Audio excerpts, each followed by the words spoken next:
안녕하세요. 부동산을 쉽게 다양하게 깊이 있게 분석하는 부동산의 비밀입니다. 2025년 초 부동산 시장을 강타했던 집값 띄우기 대작전은 실패로 돌아가는 분위기입니다.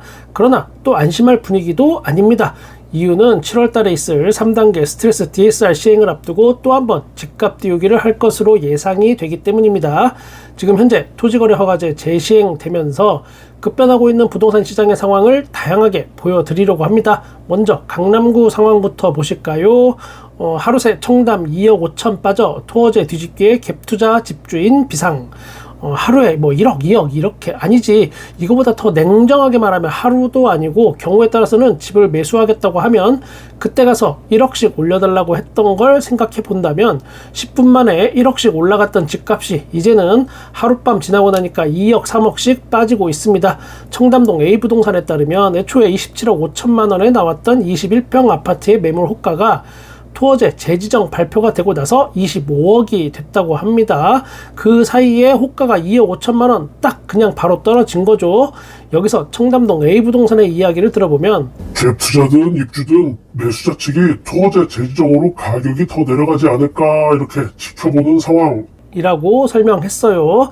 당분간 이런 현상은 계속될 걸로 보입니다. 매수자들이 멈칫하는 거죠 지금.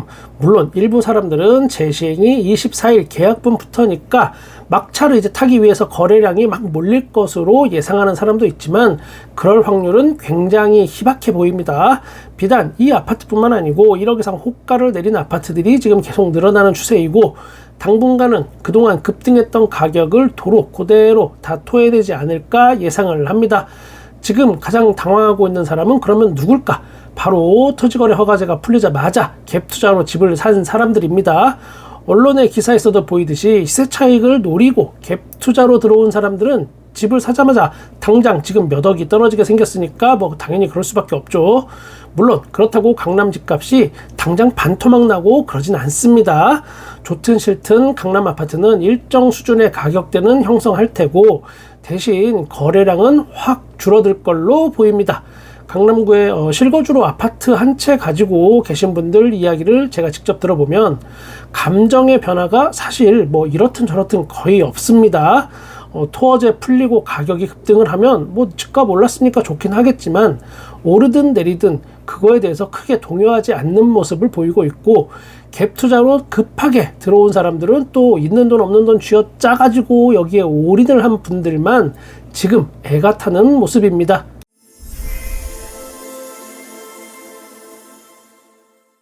지난달 강남 3구소 아파트 산 10명 중 4명이 갭투자자. 이 기사 타이틀에서 우리가 할 수 있는 거 그동안 부비가 주구장창 주장하던 이야기죠. 부동산 투자, 갭 투자자가 움직이기 시작하면 아파트 가격은 상승합니다. 토지거래 허가제가 풀린 2월달을 놓고 보면 강남 3구에서 거래된 매매 건수 중에 43.6%가 갭투자였습니다.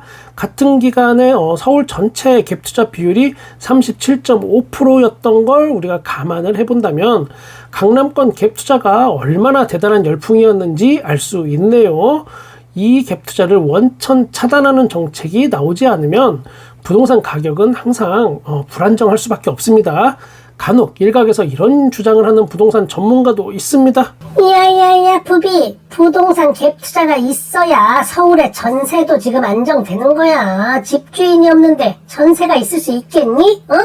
갭 투자 없으면 전세가 씨가 말라갖고 서민들만 더 힘들어지는 거야. 이거 왜 이래? 이런 말도 안 되는 억지를 하는 사람들이 있는데 갭 투자자가 원천 차단되면 그게 다 매물로 다시 나오게 됩니다.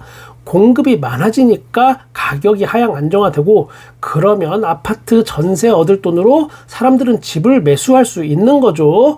그렇게 부동산 회전이 되면 부동산 관련 모든 업종이 살아나고 그렇게 부동산이란 구조는 선순환되는 겁니다. 갭 투자자들이 전세 안정화에 기여한다는 이 개똥 같은 논리를 하는 부동산 전문가들 좀 없어졌으면 좋겠네요. TV에도 좀 안 나왔으면 좋겠어요.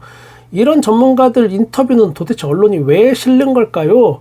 갭 투자자들이 집을 산 전세가가 전세가 상승의 주요 원인이 됩니다. 이 사람들이 주로 전세가를 팍팍 올려요.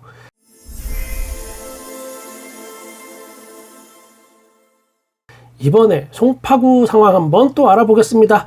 송파구 잠실 리센츠 잠실 3대장이죠. 엘리트 중에 하나, 여기 전용 면적 84제곱미터 호가가 이게 33억까지 갔었는데 급작스럽게 30억 5천만 원으로 지금 내려왔습니다.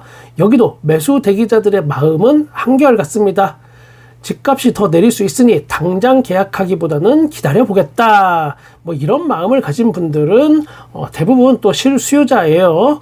어느 정도 자금력이 있고 실거주 목적인 분들이 이렇게 느긋하게 생각하는 거죠. 실거주 목적인 분들이 자신의 능력에 맞게 집을 구매하는 건 좋은 겁니다. 부동산 선순환 구조로 좋은 현상이에요. 간혹 아직도 부비를 오해하는 분들이 있어서 이야기 드리면, 저는 집 사지 말란 이야기 아닙니다. 그리고 주구장창 집값이 떨어지기만 한다는 것도 아닙니다. 다만 우리가 어디 가서 눈탱이는 맞고 다니지 말자는 거고, 그게 하필 또 전 재산이 걸린 아파트 매수라면 더더욱 잘 선택하자는 그런 이야기입니다. 우리 구독자님들.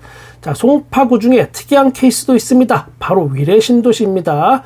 위례시는 좀 특이하죠. 여기 행정구역 3개가 위례신도시에 섞여져 있어요. 서울의 송파구 장지동, 그리고 성남시 수정구 창곡동, 하남시 하감동, 뭐 이렇게 되어 있습니다. 여기가 좀 복잡합니다. 이번에 토지가 재지정되면서 송파구 전체가 지금 토지거래 허가제로 묶여버렸죠. 그러다 보니까 같은 위례신도시인데도 송파구로 주소가 되어 있는 아파트는 토지 규제를 받게 됩니다. 길 건너서 마주보는 아파트들끼리도 서로 입장이 달라졌어요. 누구는 제재를 받고 누구는 제재를 받지 않아요. 누구는 갭투자 되고 누구는 갭투자 안 되고, 그러다 보니까 억울하다는 집주인들 의견도 있습니다. 아니, 집값 오른 건 잠실인데 나는 왜? 이건 전형적인 탁상행정, 행정 편의주의적 발상이야. 과천은 아예 서초보다 더 올랐는데 토지에서 빠지고, 이게 나한테만 왜 이래? 라는 아주 격앙된 이런 반응들이 많이 있습니다. 실제로 뭐 같은 동네지만 송파구로 되어 있는 아파트들은 매매가가 더 낮게 형성될 가능성이 높습니다. 당분간. 이러다 보니까 실거주 목적으로 이쪽에서 이쪽 지역 아파트 매수를 염두에 두셨던 분들이라면 천천히 이 동네 흐름을 파악해 두시는 걸 추천드립니다.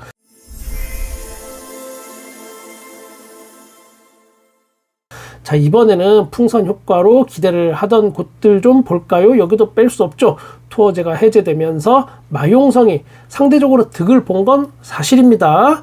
이유는 마용성에 있던 분들도 궁극적으로 이제 다 강남으로 이사 가려는 욕구가 있고, 그걸 실행하던 바로 그 단계였거든요.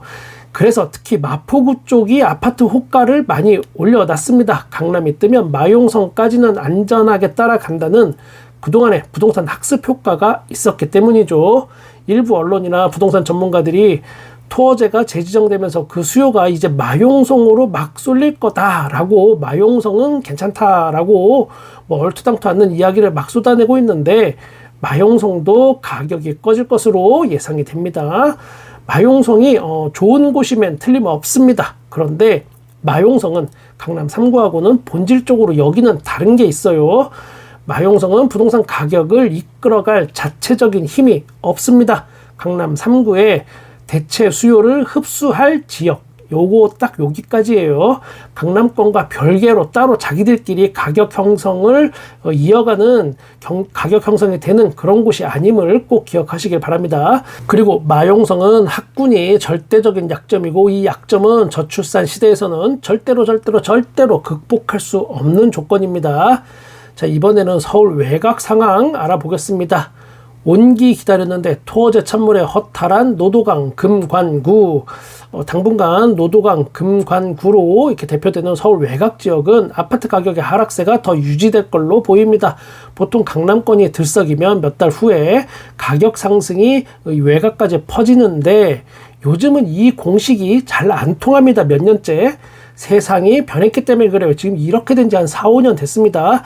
무슨 이야기냐면, 강남 오른다고 서울 외곽까지, 변두리까지 다 따라서 오르기에는 수요 자체가 없습니다. 예전에는 왜 됐냐? 예전에는 영끌족이 멋모르고 여기에 다 따라 붙었는데 서울 외곽으로, 이제는 시대가 변한 거죠. 강남권 그리고 마용성까지는 몰라도 서울 외곽은 수요가 없기 때문에 가격이 계속 잘 따라붙지 않는 게 현실입니다. 호가도 올려봐야 이 동네는 뭐 1,000만 원, 2,000만 원 요 수준이에요. 온 나라가 영끌족 빚잔치가 시작되고 20대, 30대가 부동산 투기에 대거 또 동참을 하는 시절이 온다면 수요가 몰리고 가격이 급등할 수는 있겠지만 그럴 일은 지금으로서 당분간은 딱히 없을 것으로 예상이 됩니다. 오늘 토어제 재지정에 따른 변화를 알아봤는데 정작 중요한 키포인트는 이제부터 제가 드릴 말씀에 있습니다.